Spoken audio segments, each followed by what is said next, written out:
Ça m'a intéressé là quand il a pris l'exemple de après les études, quand on passe un entretien. Parce que moi, dans mon travail, je suis amené à faire de la gestion des ressources humaines. Donc, je passe notamment des entretiens. Et je me rends compte qu'il y a un gros paradoxe dans les entretiens. Je m'explique.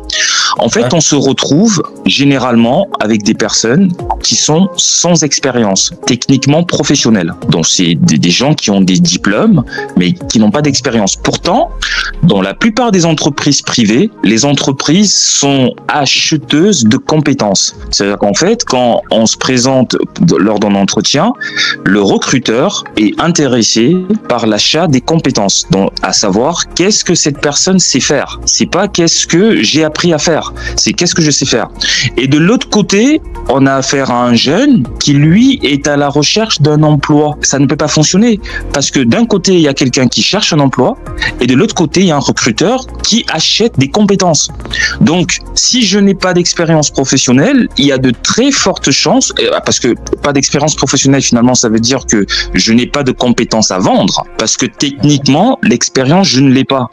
Donc, ça va donc de soi que à côté, s'il y a quelqu'un qui vend ses compétences parce qu'il a une expérience professionnelle, et ça, c'est possible, ça se fait par de l'alternance. On peut être étudiant, on a 3 jours d'école par semaine ou 4 jours d'école et une journée en entreprise. Ça nous permet déjà d'alterner avant de passer à l'embauche.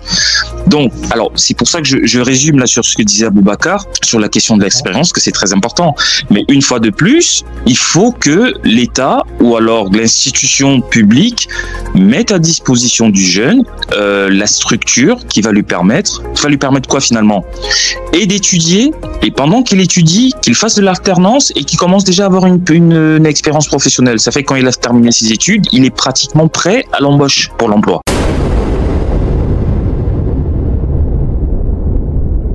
Si continuez à partager avec vous, vous le trouvez intéressant, précieux ou divertissant, avez-vous appris quelque chose? Très bien, ce fut un réel plaisir. Abonnez-vous et partagez. Merci de nous avoir suivis. À bientôt.